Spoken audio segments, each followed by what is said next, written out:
Me pongo acá para que me vean. Bueno, buenos días a todos. Vamos con el tercer día del curso hoy. Y bueno, vamos a dejar un poquito de lado la microscopía de transmisión y nos vamos a pasar a la luz reflejada y la fluorescencia. Y para eso, bueno, les quiero presentar, ya la conocen por acá, pero para todos, a Alejandra Ross. Alejandra es química de formación y trabaja en el Centro de Microscopía y Bioimágenes del Instituto Fundación Leloir en Buenos Aires, Argentina. Así que, Ale. Bueno, hola a todos. Ya nos vimos varias veces la cara, así que el día de hoy la idea es que aprendamos un poco sobre qué es la fluorescencia y después con Nicole van a ver un poco cómo es un microscopio de fluorescencia. ¿Sí? Entonces hoy vamos a hablar básicamente de fluorescencia, fluoróforos y cómo elegimos un buen fluoróforo. ¿Sí? Em, bueno, el objetivo de la charla un poco es ese, ¿no? Entender cuál es el origen o las bases moleculares de la fluorescencia, por qué se genera esa fluorescencia, qué parámetros afectan a ese fenómeno. Em, bueno, hablar un poco de fotoestabilidad, de algunos parámetros que hablamos de fluoróforos y después hablar un poco de qué familias de fluoróforos tenemos y cómo elegimos cuál es el mejor para nuestros experimentos eventualmente. ¿Sí? Bien, arrancamos un poco con en general, tratando de entender qué es la fluorescencia. La primera vez que se definió o se encontró, uno de los primeros registros del fenómeno este de fluorescencia se dio a mediados de 1900, en donde Stokes, que era un científico, observando esta roca, que era una roca que se llamaba fluorita, se dio cuenta que si lo iluminaba con luz ultravioleta, ese elemento emitía luz de otro color, ¿sí? Se ponía azul, básicamente. Ahí fue la primera vez que se acuñó el término de fluorescencia, ¿sí? Entonces, básicamente, si ustedes un segundo prestaron atención a lo que dije recién, dije, se iluminaba con luz UV y eso emitía otra luz, ¿verdad? Entonces, esencialmente, la fluorescencia es un fenómeno de interacción luz-materia. Hablamos de un montón de fenómenos. Rodri habló, y Marcela también habló de un montón de fenómenos, ¿no? Habló de transmisión, de absorción, de difracción, etcétera, etcétera, etcétera. La fluorescencia entra dentro de ese grupo de cosas posibles que puede hacer la luz cuando se choca contra materia. ¿Sí? Entonces vamos a tratar de entender qué pasa cuando un fotón es absorbido por una molécula. ¿Sí? En principio, lo primero que sucede cuando yo le tiro fotones o luz a estos materiales, se absorben esos fotones. ¿Sí? La primera cosa que tenemos que entender es que a los núcleos de esas moléculas no les pasa absolutamente nada. Esto es lo que conocemos como principio de Franck-Condon. ¿Sí? Y hecho, el mundo de la fluorescencia no hace nada a los núcleos, sino que todo tiene que ver con los estados electrónicos. Algunos de ustedes, tal vez en algún momento de sus carreras, vieron un diagrama como estos de acá. Para el puntero.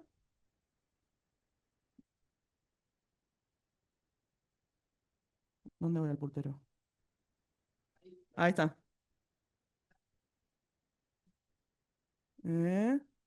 No, acá. Acá. Acá la primita. Perdón. 50 años de Zoom y todavía no aprendí esto. Bien. Entonces, capaz vieron alguno de estos esquemas en donde tengo lo que llamamos estados electrónicos, ¿sí? Los orbitales que pueden estar ocupados o no por electrones que encontrábamos que tienen estados cuantizados o discretos, ¿sí? Tengo como escalones de energía posibles donde puedo alojar esos electrones, ¿sí?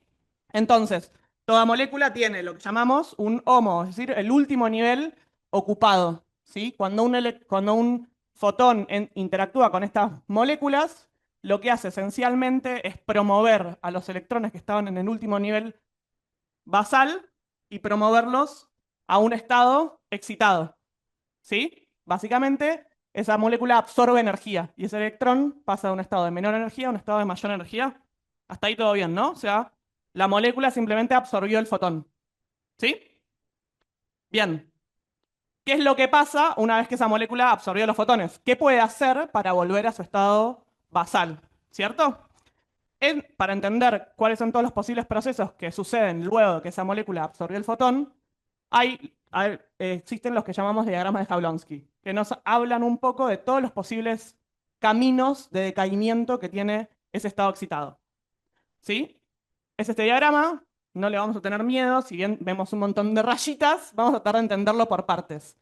El primer proceso es la absorción de ese fotón, es decir, la promoción del electrón de un estado basal a un estado excitado, ¿cierto? Si ustedes me dicen acá cuál de todos esos procesos es lo que acabo de mencionar, cuál de todas las rayitas de colores. Las azules, ¿cierto? ¿Cómo me doy cuenta? Porque voy del estado electrónico basal a un estado electrónico excitado, ¿sí? En el medio de todas esas moléculas, aparte de tener estados electrónicos, tienen estados vibracionales y rotacionales, que también están cuantizados. Son estos que vemos acá intermedios, estas rayitas intermedias, son estados vibracionales y rotacionales. ¿Estamos? Entonces uno puede tener un estado electrónico basal, pero vibracional excitado, y a la vez también puedo tener un estado electrónico excitado y vibracionales excitados. ¿Se entiende eso? Entonces hay un montón de posibles saltos. ¿Estamos de acuerdo o no? Hay un montón de posibles rayitas, ¿sí? O de saltos de estados de acá abajo hasta acá arriba, ¿sí? Ese proceso es lo que conocemos como absorción. Una vez que se absorbe ese fotón, ¿qué puede pasar? Bueno, puede pasar un montón de cosas en realidad, un montón de procesos. Hay procesos de lo que llamamos relajación interna, que es básicamente que la molécula vibra y libera su energía vibrando. Hay procesos de relajación térmica, es decir, que se libera calor y así se desexcita el electrón. Y en realidad el proceso que a nosotros nos va a importar es el proceso por el cual, para volver al estado excitado, se emite un fotón. ¿Sí? Yo absorbo un fotón, entro en un estado excitado y luego emito. Ese proceso en particular es este de acá. ¿Estamos? Hasta acá todo bien, ¿no? O sea, todos sabemos que hay moléculas que absorben fotones y luego los emiten. A eso le llamamos un fluoróforo. Entonces, eso genera lo que llamamos espectros de emisión y de excitación. ¿Sí? La primera cosa que tenemos que observar de un espectro de emisión y excitación es que no es una línea nada más, son espectros de bandas. ¿Sí? ¿Y por qué son espectros de bandas? ¿Alguien me sabe decir eso? ¿O por qué se imaginan que es una banda y no tengo líneas? ¿Alguna idea? No. Bien, perfecto. Vamos a volver para atrás. Si se fijan, todos los posibles saltos que yo tengo son muy parecidos en energía, ¿lo ven? O sea, este salto de acá es muy parecido en energía a este salto de acá, porque solo difieren en estados vibracionales que son muy parecidos en energía. ¿Estamos de acuerdo? O sea, la primera flecha llega a este estado, la segunda flecha llega hasta este estado. Y esos estados tienen energías muy parecidas. Eso genera que tenga un montón de saltos posibles y parecidos en energía.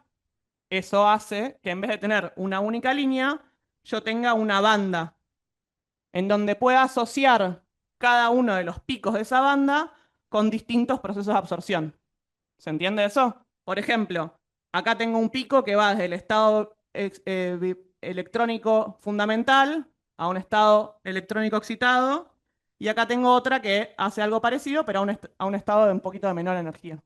¿Sí? ¿Se entiende eso? Entonces, eso genera que indefectiblemente nosotros tengamos espectros de bandas para este tipo de moléculas. Si tuviésemos un átomo, eso no sucedería de esa manera, serían líneas muy concretas. Como tengo moléculas y tengo estados vibracionales y rotacionales, tengo espectros de bandas. ¿Estamos? ¿Escucha bien? Bien, perfecto. Bueno, eso hace que la forma de la curva tenga que ver con todas las posibles saltos que encuentro en mi molécula. ¿Sí? Las excitaciones siempre ocurren desde el estado vibracional basal hasta cualquier posible para arriba. Mientras que los saltos en donde me devuelve un fotón, donde emito ese fotón, siempre ocurren desde estados vibracionales basales. ¿Lo ven? Que todas las flechas que vuelven empiezan desde acá abajo. ¿Se ve eso que acabo de decir? No empiezan desde acá arriba donde, o sea, este fotón, supónganse, vino desde acá abajo y llegó hasta este nivel de acá arriba. La vuelta de ese fotón no ocurre desde este mismo nivel de acá arriba. Ocurre siempre desde estados vibracionales basales. ¿Se entiende eso? Eso genera, indefectiblemente, algo que llamamos corrimiento de Stokes, que es fundamental para poder aprovechar el fenómeno de fluorescencia. ¿Qué es este corrimiento de Stokes? Es justamente el cambio de energía entre el fotón que absorbe y el fotón que emite. Eso ocurre porque en el medio hay una relajación, ¿sí? Entonces, el electrón es absorbido hacia un estado vibracional y electrónico excitado. Primero se relaja a vibracionales basales y después cae. ¿Se entiende eso? Eso genera que la energía de la absorción sea mayor que la energía de la emisión. Y esto es fundamentalísimo entenderlo. ¿Por qué? Porque vamos a usar esa propiedad para después separar fotones de excitación de fotones de emisión. ¿Se entiende? Entonces, algo fundamental, si dijimos que la energía de la ida es más grande que la energía de la vuelta, las longitudes de onda van al revés, porque acuérdense que la longitud de onda va a la inversa de la energía. Entonces, las longitudes de onda de los fotones con los que excito siempre son menores a las longitudes de onda de los fotones con los que se emiten. ¿Sí? Eso que decimos acá está escrito acá. ¿Sí? La longitud de onda de excitación siempre es más chica que la longitud de onda de emisión. ¿Estamos? Entonces, si yo les doy un espectro y no les digo cuál es el espectro de absorción y cuál es el espectro de emisión, ustedes ya deberían poder reconocer cuál es cuál. ¿Cuál es cuál? Siempre el de la izquierda es el espectro de absorción, porque tiene menores longitudes de onda y mayores energías, y los espectros de la derecha son los espectros de emisión, porque tienen mayores longitudes de onda y por lo tanto menores energías. ¿Quedó claro eso? Bien, fundamental esto. Ahora ustedes me dirán, bueno, ¿y por qué esto es útil? ¿Por qué me sirve la fluorescencia? ¿O por qué es tan popular usar fluorescencia en la microscopía? Imagínense que yo tengo una muestra, como las que vimos ayer, que iluminamos con luz blanca, que eran luz de ¿qué longitud de onda? Todas. ¿Perfecto? Tengo todas las longitudes de onda. Cuando yo hacía eso cuando yo ilumino con luz blanca una muestra, básicamente lo que hago es ver la morfología de mi muestra. Veo como el relieve, ¿verdad? Como esta foto de ahí, arriba. ¿Estamos de acuerdo? La foto de campo claro que vimos todos estos primeros 2 días. Y si se fijan, es como que yo puedo ver que ahí hay una célula, pero no puedo ir a buscar ninguna estructura subcelular, ¿estamos de acuerdo? No puedo ir a mirar el detalle de lo que hay adentro. Supónganse que estoy buscando a Wally y veo a todo el mundo. Es bastante difícil encontrar a Wally. ¿Alguien me dice, puede decir dónde está en este momento? Aparte de que es chiquitito. No se ve muy bien, ¿no? No le digas dónde está. ¿Sí? Entonces, es como busco a Wally. ¿Lo veo? No, bueno, es bastante difícil buscarlo así. ¿Estamos de acuerdo? Bien, entonces supónganse que ahora yo tengo la capacidad de hacer que en vez de que en vez de iluminar mi muestra con todas las longitudes de onda, solo lleguen fotones de una longitud de onda en particular. En este caso, por ejemplo, serían las longitudes de onda verdes. ¿Estamos de acuerdo? Eso en principio tampoco es tan útil, porque sigo viendo todo, pero verde. ¿Estamos de acuerdo? Ahora voy a marcar específicamente a Wally, de alguna manera, con una de estas proteínas que tienen la capacidad de absorber fotones de un color y emitirlos de otra. Eso me genera que ahora vaya a ver todo verde y aquellos lugares donde esta molécula absorbió verde, ¿qué pasó? Emite en otro color que no es verde, ¿cierto? Bueno, en este caso en particular, esta proteína emite en color rojo, ¿sí? Entonces logré marcar específicamente lo que yo quería ver de rojo. Y como por última instancia, vamos a poner otro filtro que me permite solo ver lo que yo marqué, las proteínas rojas. Y así es mucho más fácil prender exclusivamente la estructura que yo quiero ver. Genero un muy buen contraste, ¿estamos de acuerdo? Por eso la fluorescencia es tan útil, porque veo un color contra un fondo negro. Voy a decir una pequeña salvedad y un spoiler de la charla un poco de Nicole que va a venir después, que vamos a tener que tener algunas consideraciones para hacer esto. Yo no voy a poner, el microscopio no va a tener esta configuración, voy a tener que tener unos cuidados de cómo ilumino y dónde detecto, pero básicamente la idea que quiero que entiendan es que la fluorescencia es muy útil porque yo veo todo negro, salvo prendido lo que yo quiero ver. ¿Se entiende eso? Bien. Entonces los convencí de que es útil. Bien, perfecto. Entonces, vamos a ver de qué depende la capacidad de estos fluoróforos de generar esta fluorescencia. ¿Sí? Algunos parámetros que hablamos para cuantificar cuán bueno es un fluoróforo. ¿Estamos? Entonces, básicamente la calidad de los fluoróforos dependen de algunos parámetros. El primer parámetro que encontramos es el coeficiente de absorción. ¿Qué es el coeficiente de absorción? Es la cantidad de energía que esa molécula logra absorber. De alguna manera, ¿se acuerdan que el primer paso de un fluoróforo es que yo lo excite con fotones? Es decir, que esa molécula vaya a absorber fotones de determinada energía. Bueno, ¿cuántos de esos fotones puede absorber? Habla de este coeficiente de absorción, de absortividad molar. ¿Se entiende eso? Entonces es la proporción de todos los fotones que yo le tiré verdes, ¿cuántos de esos fueron absorbidos? Eso me habla el epsilon. El epsilon depende de cada molécula y depende de una longitud de onda. O sea, el epsilon a una determinada longitud de onda no es igual al epsilon de otra longitud de onda para esa misma molécula. ¿Se entiende? Bien. Otro parámetro que me habla de cuán bueno es el fluoróforo es la eficiencia cuántica. Esa eficiencia cuántica es, de todos esos fotones que absorbió, que logró efectivamente absorber, ¿cuántos de esos lograron ser emitidos como fotones de emisión? ¿Por qué? Porque el proceso en el que eso se relaja, yo les dije, hay un montón de formas de relajación. Había relajación vibracional, relajaciones térmicas, etc. Bueno, de todas esas posibilidades, ¿cuántos eligieron relajarse emitiendo un fotón? ¿Sí? Eso es lo que me habla de la eficiencia cuántica. Y por último, la fotoestabilidad, que me habla de la estabilidad química del estado excitado. Si se fijan, las tres partes de este proceso van a tener alguna eficiencia, o voy a tener que mirar cuán bueno es el proceso. Es decir, en la absorción, cuántos fotones se absorbieron, el estado excitado, cuán estable es, y cómo vuelve el estado excitado al estado fundamental, que habla de la eficiencia cuántica. ¿Se entiende que esos tres procesos tienen tres parámetros que podemos mirar de los fluoróforos para poder elegir cuál es el mejor para nuestro caso? ¿Sí?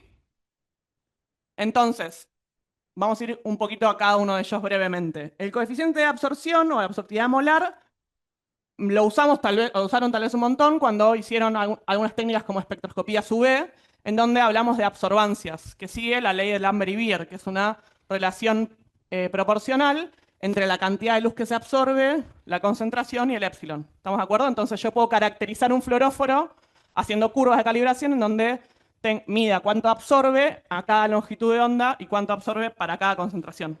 Y así determinar los épsilons.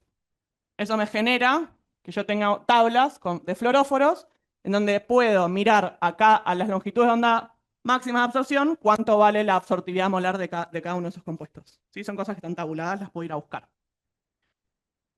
Ahora dijimos, ese es el proceso de absorción. Vamos a ver de cuántos fotones se absorbieron, eso me habla el coeficiente de absortividad molar. Lo siguiente que era cuántos de esos decaen, ¿cierto? Bueno, en la eficiencia cuántica habla de la fracción de fotones absorbidos que lograron efectivamente emitirse, ¿sí? Entonces, por ejemplo, si mi eficiencia cuántica es de 0,7, quiere decir que el 70% de los fotones absorbidos tuvieron la capacidad de emitirse de forma de luz, es decir, fotones de emisión. ¿Estamos de acuerdo? Entonces, de vuelta, hay un montón de tablas que me hablan de cuál es la eficiencia cuántica de los distintos fluoróforos, ¿sí? Estas dos cosas, estos dos parámetros, el epsilon y la eficiencia cuántica, bueno, perdón, antes de llegar a eso, ¿qué cosas pueden reducir la eficiencia cuántica? Porque esto es importante para entender cuándo vamos a tener problemas de ver menos emisión de la que podría haber. El principal proceso que va a ir en contra de la emisión de mis fluoróforos va a ser lo que llamamos el proceso de quencheo, ¿sí? El quenching. ¿Qué es el quenching? Es el efecto que hace que se reduzca la proporción de fotones emitidos por presencia de alguna otra molécula que los va a absorber. Entonces, si se fijan, normalmente lo que yo quiero que pase es que si yo ilumino mi molécula con un fotón que va a excitar el estado electrónico, se genera un estado excitado y ese estado excitado se relaja emitiendo luz de vuelta. Eso es lo que yo quiero que pase. Eso es lo que quiero usar. ¿Qué pasa cuando hay un quencher o una molécula que me quenchea ese efecto? El estado excitado, en vez de relajarse emitiendo luz, se relaja pasando la energía de ese estado excitado a otra molécula, al quencher. Y eso genera que no se emitan fotones, ¿cierto? Entonces, ojo, porque hay un montón de medios o hay un montón de cosas que pueden estar molestando en mi ambiente químico que me genere este efecto de cuencheo. ¿Sí? Entonces, ahora sí, esos dos parámetros, el epsilon y la eficiencia cuántica, generan lo que llamamos el brillo de un fluoróforo. Es decir, es bastante lógico, ¿no? De los fotones que yo le tiré, cuántos fueron absorbidos y de esos absorbidos, cuántos pudieron efectivamente ser emitidos. Eso me habla de cuánto brilla un fluoróforo. Y así como teníamos tablas de fluoróforos con épsilons y eficiencias cuánticas, también encontramos el brillo. En general, los brillos se relativizan respecto de algún otro fluoróforo. Por ejemplo, este está relativizado respecto de el brillo de GFP. Entonces, por ejemplo, no sé, la fluoresceína o la rodamina B emite tiene más eficiencia, perdón, tiene más brillo que lo que tiene GFP. ¿Sí? Está relativizado porque, les digo esto por si van a buscar una tabla de brillos de fluoróforos, en general son brillos relativos a alguna otra proteína o a algún otro fluoróforo. ¿Sí? Dijimos que eran tres parámetros: la absortividad molar, la eficiencia cuántica y la estabilidad del estado excitado. ¿Sí? Entonces vamos a hablar un poco de la estabilidad del estado excitado. ¿De qué depende esa, esa estabilidad química que hace que ese estado excitado efectivamente después pueda decaer emitiendo un fotón? Entonces, la foto es lo que llamamos fotoestabilidad. ¿Sí? La fotoestabilidad habla de justamente la estabilidad química de ese estado excitado. Muchas reacciones fotoquímicas generan que en ese estado excitado se rompan enlaces o se generen cambios en la molécula que son irreversibles y que hacen que ese estado excitado se rompa de alguna manera. Y si se rompe ese estado excitado, ya esa molécula no puede emitir fotones. Eso es lo que mucha gente nota que pasa cuando yo le doy a los fluoróforos sin pena ni gloria y eventualmente se terminan muriendo, ¿sí? O se terminan rompiendo. ¿Estamos? Esa estabilidad depende de un montón de cosas. Depende de la molécula en sí, pero también depende de las condiciones alrededor. Depende del pH en el que esté midiendo esa molécula. También depende de los solventes en los que esté midiendo la molécula. Y a veces también de algunas situaciones que no están bien entendidas de por qué se rompen esas moléculas. En general, tirar luz a moléculas que tienen esa capacidad de florecer hace que se rompan enlaces. ¿Sí? Entonces yo tengo un montón de gráficos en donde puedo ver cuál es la fotoestabilidad, es decir, la eficiencia de la fluorescencia respecto de cuántas veces le tiro o lo estoy iluminando. ¿Sí? Entonces vamos a ver que algunos fluoróforos son más estables que otros. Y eso seguro que ustedes lo notaron también cuando alguna vez hicieron tal vez un experimento de fluorescencia. Sí,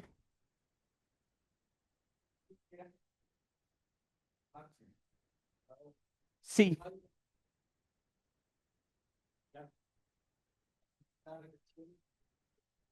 perfecto. Sí, este gráfico se hizo siempre. Bien. Voy a repetir la pregunta para la gente de Zoom. Me preguntaron si este experimento, digamos, o este gráfico se armó siempre teniendo cuidado de tirar la misma cantidad de fotones de alguna manera, ¿no? Esa es la pregunta que me hiciste. O sea, si ilumino durante más tiempo, hay más probabilidad de romper esas moléculas. Eso es cierto.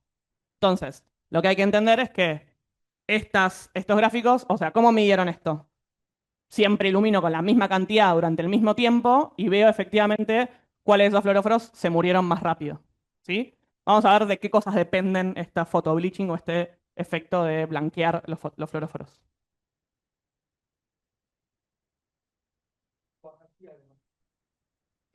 Ahí va, sí. Perfecto, ahí entendí tu pregunta. La pregunta es si puedo hacer que el Alexa 488 se muera más rápido si le tiro más luz. Sí, la respuesta es sí. Si yo puedo hacer Si yo ilumino más tiempo este fluoróforo, sí, eventualmente le va a pasar lo mismo que la fluoresceína. Sí, efectivamente eso es correcto. Sí, dale.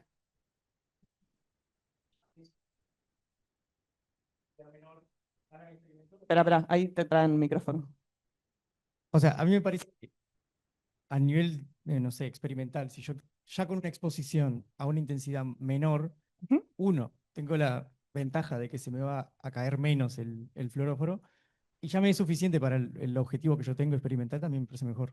Entonces digo, por eso me llamó la atención que, o sea, digo, esta es una intensidad específica, Sí, que fue máxima o mínima o intermedia, que sí, sea, pero que puede ser modificada, me parece, con la intensidad con la que 100%. vos estimulás. Sí, Y es que correcto. también va a modificarla también el objetivo que vos tenés. Si es suficiente con una exposición menor, Sí, está eso todo no bien. que, sí, de hecho, eso mismo que decís es decir, che, entonces nunca elijo. ¿Por qué elegirías fluoresceína? O sea, no hay nadie que hace experimentos con fluoresceína. No, sí hay un montón de gente que hace experimentos con fluoresceína. Porque tal vez las condiciones experimentales en las que está trabajando le son suficientes para usar esa molécula que tendrá alguna ventaja que le interese, ¿no? O sea, es barata o lo que sea. Claro. Sí, si no, nadie usaría nunca fluoróforos que no Claro, son tan te basás estables. en el gráfico ahí, decís, está, ¿no? Solo uso Porque 488. No, bueno, obviamente vamos a ver en la siguiente slide es de qué parámetros depende ese fotoblanqueo o ese fotobleaching y que vamos a ver, sí. Dale. ¿Sí?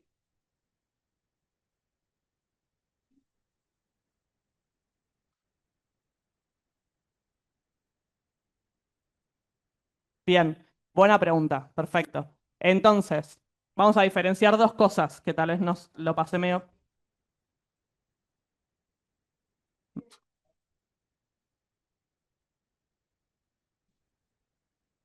Sí. Entonces, lo que preguntaron acá recién es si. ¿Quieres repetirlo, Marce? Dale. Así te escuchan. Ya todo el mundo. Porque llega ahí la señal, sí.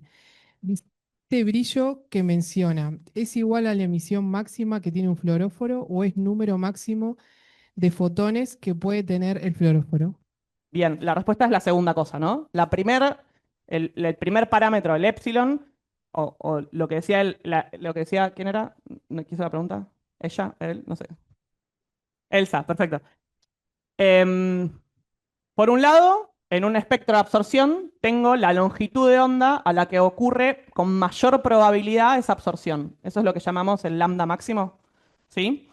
Ese lambda máximo habla de probabilidades simplemente, es decir, si yo tiro un fotón de 400 nanómetros es menos probable que sea absorbido que si yo tiro un fotón de, no sé, supónganse 500 nanómetros. Eso habla del espectro de absorción, eso es lo que llamamos el máximo de absorción. El brillo no tiene que ver con a qué longitud de onda tengo más absorción, sino a una determinada longitud de onda, cuántos de esos fotones tiro, cuántos de esos fotones que tiro son absorbidos y cuántos de esos que son absorbidos fueron emitidos. Entonces, el brillo habla de la cantidad, si quieren, de alguna manera. Perdón, ahí llego. Habla de la cantidad de fotones que pudieron efectivamente ser emitidos por estos dos procesos, el de absorción y el de relajación. ¿Sí? ¿Se entendió la respuesta? ¿Sí? ¿Quedó claro? No sé si Elsa está de acuerdo, pero esperemos que sí. Bien, entonces, perfecto. Vamos a hablar un poco de qué parámetros o esto de el fotoblanqueo, lo que seguramente escucharon hablar y es como nuestro peor enemigo a la hora de hacer un experimento de fluorescencia. Dijimos, ¿qué es el photobleaching? Es justamente una, una destrucción irreversible en mi molécula. La molécula se rompe, ¿sí? Entonces, no es que yo puedo recuperar esa fluorescencia de alguna manera. La perdí, ¿sí? En otras palabras, es que esta molécula que antes podía absorber un fotón, relajarse y luego emitirlo, directamente en vez de emitir ese fotón, pierde esa capacidad, ¿sí?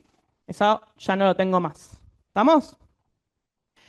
Eso tiene que ver con cambios estructurales. Ahora, cuando veamos un poco de tipos de fluoróforos, vamos a ver que las estructuras de los fluoróforos son un montón de enlaces conjugados y que cuando yo rompo esos enlaces no los puedo volver a formar y esa molécula se rompió, ya está, deja de tener la capacidad de fluorecer. ¿Sí? Entonces, ¿de qué cosas depende la cantidad de photobleaching que tengo en mi muestra? ¿Sí?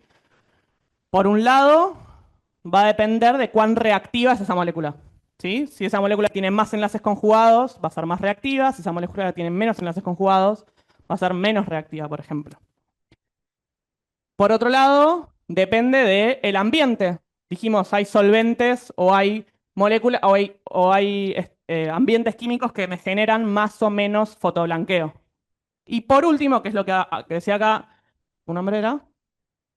Anthony. Bien. Lo que decía Anthony ¿De qué depende? Fundamentalmente de la intensidad y el tiempo en el que estoy pegándole a mi fluoróforo.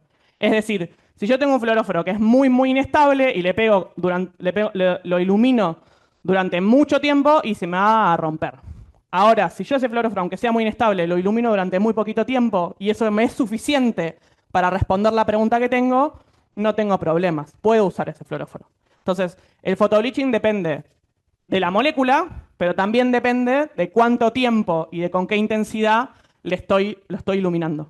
¿Sí?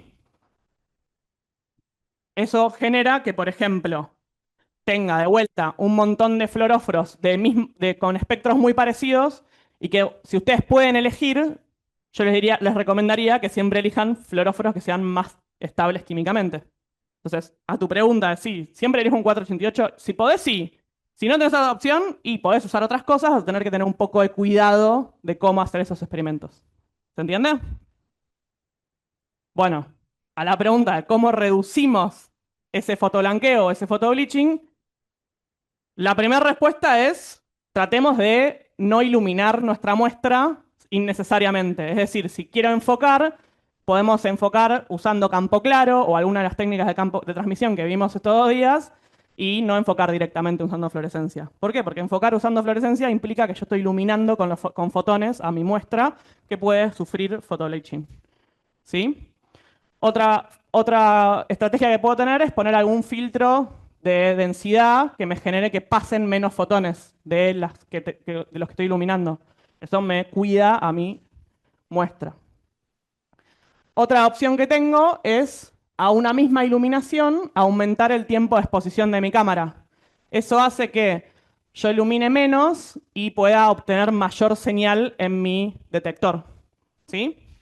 No siempre podemos hacer todas estas cosas. Estas son algunas estrategias que podemos probar para evitar el photobleaching. ¿Sí? Y por último, hay algunos agentes en los que puedo montar mi muestra, que son los que llaman anti-fade, que generan que esos fluoróforos sean más estables. ¿Sí? Y por último, obviamente, usar fluoróforos más estables químicamente, ¿no? Entonces, si yo puedo elegir, por ejemplo, acá tengo un mismo fluoróforo hecho en distintos medios de montaje, y, por ejemplo, vemos que con algunos medios es más eficiente que no ponerle ninguno. ¿Sí? Y lo mismo que decíamos antes, si yo puedo elegir entre usar, no sé, rodamina y FITC, bueno, mejor usar rodamina, si puedo elegir, ¿no? ¿Qué son estos anti-fade, los agentes que evitan el fotoblanqueo? Son agentes comerciales muchas veces, por ejemplo, el Prolong es un medio que, si se fijan, evita el fotoblanqueo con bastante eficiencia. Y sobre todo, ¿cómo hacen esto? Evitan que las especies reactivas de oxígeno que se pueden generar por iluminar mi muestra me generen este efecto de quencheo o de fotoblanqueo. ¿Sí?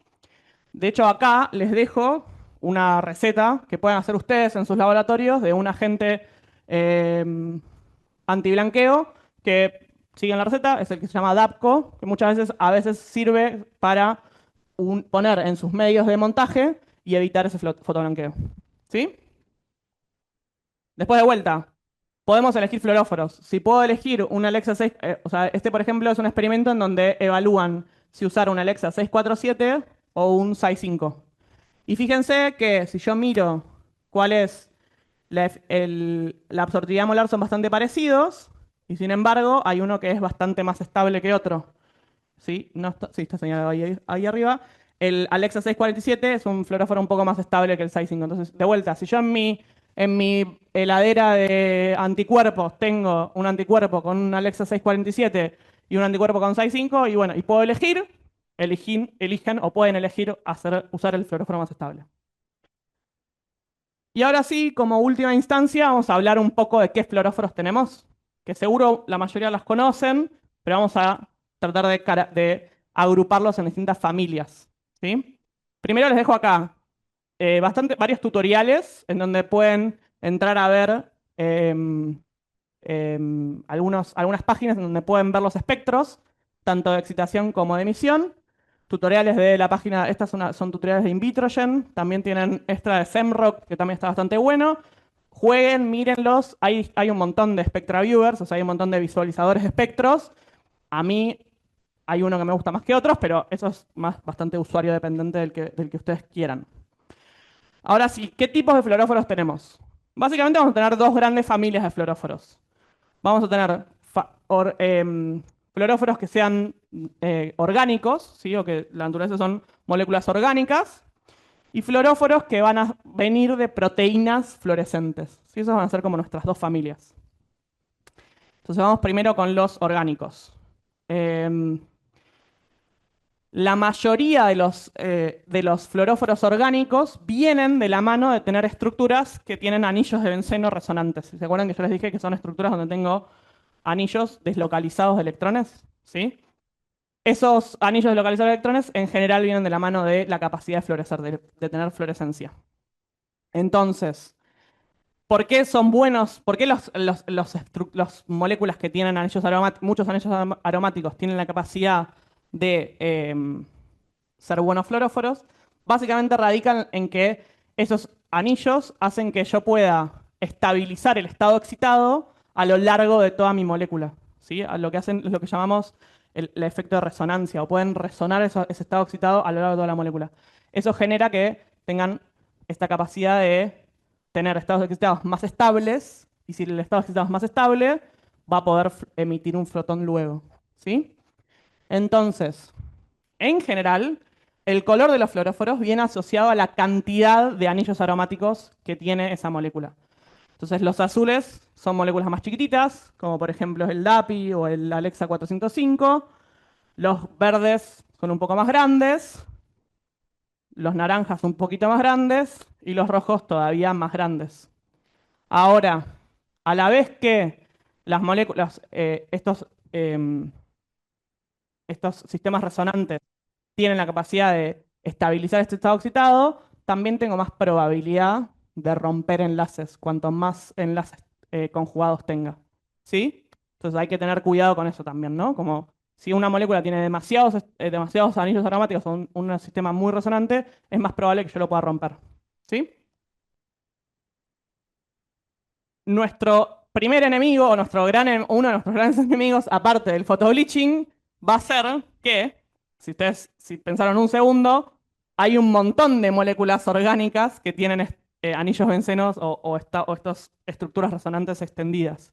No solamente las que nosotros queremos, que son los fluoróforos, sino que también hay un montón de moléculas naturales que vienen con este tipo de estructuras. Por ejemplo, hay una familia entera de aminoácidos que tienen estructuras bencénicas, ¿sí?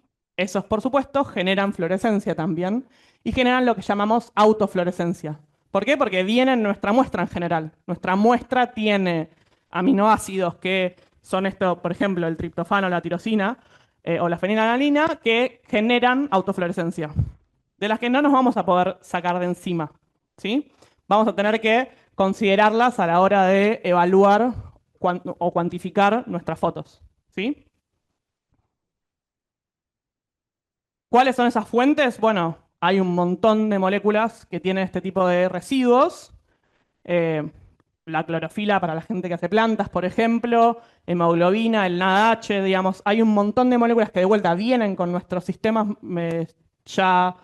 digamos, nuestras muestras de las que no nos podemos sacar encima. Entonces, por ejemplo, no sé, este experimento, o sea, esta muestra es una sección que estaba tenido con Alexa 488, que es todo lo que ven en verde, pero aparte si ven adentro de alguna de estas células, hay un poco de naranja, no sé si se ve muy bien, ese naranja viene de la mano de que eso es una planta y tiene clorofila, no me lo puedo sacar encima. Eso es señal, ¿sí? En mi muestra. No es que no es señal, esos fotones son señales específicas de fluorescencia. Otro ejemplo acá, por ejemplo, esto son alveolos, es un pulmón, y simplemente no se fue teñido con nada, y ya por el hecho de que hay NADH y FAD, vemos un montón de autofluorescencia.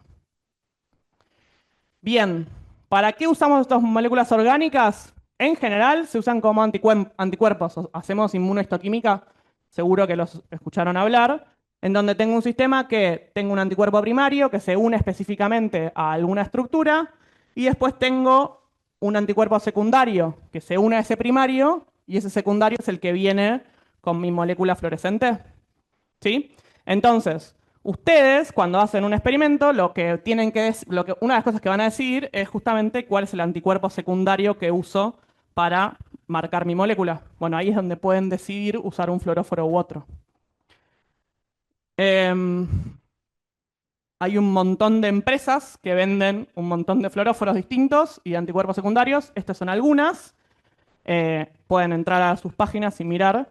Cada una de estas tiene como algún uso en particular. Por ejemplo, no sé, los de Aberrior hicieron sus fluoróforos que son los Star. Thermo Fisher hizo todos los que llaman Dye-Light, el Dye no sé cuánto. Todos los de Sigma son los que llaman ATO, que en general vienen con las longitudes de onda a las cuales se excitan. No sé, el ATO 488 se excita con 488. ¿Estamos? ¿Para qué usamos este tipo de moléculas orgánicas o los más conocidas? DAPI por excelencia. DAPI es una molécula que tiene anillos aromáticos, se fijan, y que se une específicamente a ADN y empieza a florecer en el momento en el que está unido a esas moléculas de ADN. Otras, por ejemplo, es el FM464, que se une específicamente a membrana. ¿Por qué? Porque aparte de esos anillos aromáticos, tiene áreas lipofílicas, entonces se va a ir a donde haya muchos lípidos, por ejemplo, en la membrana de una célula. Y después tenemos familias de estos fluoróforos orgánicos que específicamente se fueron desarrollados para que yo pueda usarlos haciendo live imaging, o sea, que no tengan un efecto de citotoxicidad sobre mis células. Entonces, por ejemplo, este lisotracker, de vuelta siempre tenemos anillos aromáticos que generan fluorescencia, tiene la capacidad de meterse en los lisosomas. ¿Por qué? Porque específicamente les gustan pHs que son muy bajos. Entonces, yo puedo tener un cultivo celular que esté vivo y seguir cómo son los lisosomas de esa célula. Así también hay, por ejemplo, mitotrackers, es decir, fluoróforos que se unen directamente, específicamente, a mitocondrias. O el que es el análogo al DAPI, cuyo nombre nunca me sale pronunciar, que el HERS, no sé cómo se pronuncia, que también es azul y que se une específicamente a ADN.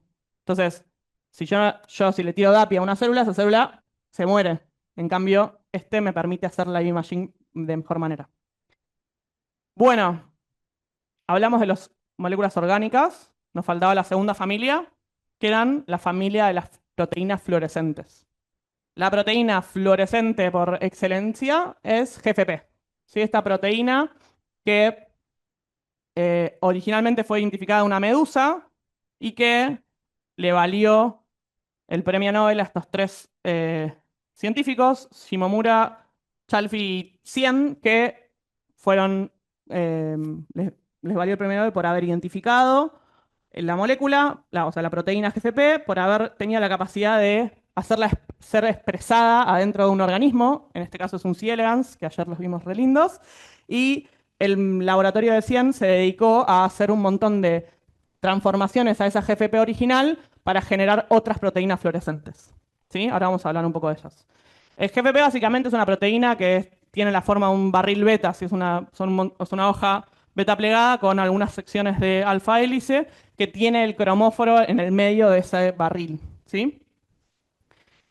Entonces, fue súper revolucionario. ¿Por qué? Porque no se tenía muchos fluoróforos que sean estables a 37 grados. Porque de vuelta, todos estos moléculas que tienen sistemas extendidos resonantes son bastante inestables. ¿Sí? Si bien están buenísimos porque generan fluorescencia, básicamente los mirás y se rompen. Entonces, encontrar una molécula que tuviese la capacidad de florecer en un estado a 37 grados fue bastante útil porque podíamos hacer experimentos que se parezcan más a las condiciones fisiológicas de lo que se tenía hasta ese momento. Ahora, después surgieron un montón de otras proteínas aparte de GFP, de las que vamos a mencionar, que también sacaron de otros organismos que no fueron específicamente GFP. Ya terminó. Entonces, por ejemplo, GFP está buenísimo, lo podemos usar para todo. Podemos hacer animales que emitan GFP en todo el organismo o en alguna sección específica. Y básicamente hay una familia enorme de proteínas derivadas de GFP que tienen esta capacidad de florecer. Todas ellas también tienen sistemas extendidos bencénicos, pero protegidos en estos barriles. Entonces eso hace que sean más estables a 37 grados. De hecho, de vuelta les mencioné que el laboratorio de Thiel se dedicó a hacer un montón de estas proteínas que tienen la capacidad de tener una buena fluorescencia, una buena estabilidad y que aparte pudieron hacer un montón de mutantes para distintos colores. ¿Sí? Hoy en día, si bien GFP se usa un montón, el 99,9% de los casos en realidad ustedes no están usando GFP, sino están usando la que se llama IGFP o EGFP, que es la Enhanced GFP, que fue modificada también genéticamente para tener espectros más finitos, es decir, más específicos y tener mayor estabilidad. Otros análogos surgieron les conté, de otros organismos. Fíjense que todos tienen este barril beta con adentro del cromóforo y de acuerdo al de distintos organismos tenían distintos colores. Y después tenemos otra familia de proteínas. ¿Qué pasó? GFP, dijimos, este laboratorio se dedicó a hacer un montón de proteínas y aparte de la verde hizo azules, amarillos y etcétera, pero nunca pudieron hacer proteínas parecidas a GFP de color rojo. Estas rojas se sacan en general de las fruit basket proteins que tienen colores todos rojos. Son las que se llaman M-cherry, M-orange, todas esas porque son todas proteínas rojas. Entonces, en el fondo podemos tener un espectro casi de proteínas fluorescentes derivadas de GFP o derivadas de esta que se llama DS-Red que generan todo el espectro rojo. ¿Sí? Entonces, por último, tienen una lista enorme de fluoróforos que pueden elegir acordándose de mirar la absorptividad molar, su eficiencia cuántica, su brillo y su fotoestabilidad.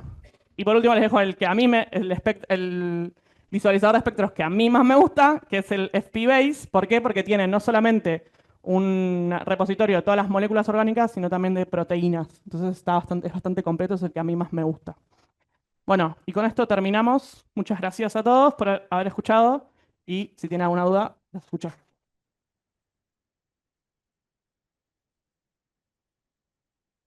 Bueno, muchas gracias, Ale. De nada. ¿Alguna pregunta para Alejandra? Dale. Eh, Estaba viendo mi reloj hace un rato y tiene, bueno, es fluorescente sus agujas. Ajá. Y se me ocurría, por lo que decías, que tienen un tiempo de vida determinado los fluoróforos, Sí, ¿no? 100%. Eso es para todos los fluoróforos, o sea, este se va a acabar en algún momento. ¿Y por qué va durando tantos años ya? En realidad depende. Puede ser que no tengo idea cómo se hizo ese reloj. Ok, primero es otro fenómeno. La fosforescencia no es el mismo fenómeno que la fluorescencia. Y aparte hay otras, o sea, ahora hablamos siempre de moléculas fluorescentes, ¿sí? Hay otras estructuras, como sólidos o algunos, de hecho, compuestos inorgánicos, que son fluorescentes y son bastante más difíciles de romper, digamos. No sé si es el caso de tu reloj o no, pero puede ser que no, puede ser que sí. Igual sí, claro. Es distinto el fenómeno de fosforescencia. Es otro de los posibles caminos de caimiento, la fosforescencia. Sí. No sé si allá en el chat hay alguna otra pregunta. No. Ninguna Buenas. pregunta en el chat. Una sencilla. Si elijo un fluoróforo y veo el espectro de absorción, Ujú. si yo lo ilumino con longitud de onda que estén fuera de ese espectro, ¿también lo afecto? Bien. Fuera de ese espectro, Fuera de ese, por ejemplo, tiene un espectro de absorción de 400 a 600 y lo sí. ilumino con 650 nanómetros. ¿También afecto Bien. la vida o no? Es Bueno, una manera de que dure más, digamos, la muestra. o sea, en realidad sí, porque siempre estás iluminando y siempre esa iluminación tiene cierta energía y esa energía es susceptible de romper enlaces. Obviamente hay energías que son peores que otras, o sea, siempre iluminar con UV o con mayor energía rompe las moléculas más que iluminarlas con menores energías.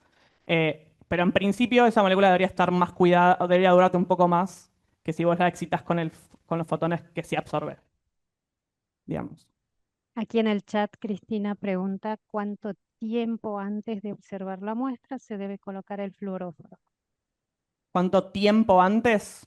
Sí, Uf, qué pregunta difícil. En realidad uno va a preparar tu muestra, o sea, idealmente nosotros vamos a preparar muestras e ir a medirlas, ¿sí? Esas muestras tienen cierto tiempo de vida, digamos, y uno puede hacer cosas para cuidarlas, no sé, almacenarlas en bajas temperaturas, o sea, en heladera, almacenarlos a la ausencia de luz, que eso también baja el fotoblanqueo, pero en realidad no te puedo decir, tenés que ponerlos 5 minutos antes. O sea, vas a preparar tu muestra y vas a ir a medir fotos, a sacar sus fotos.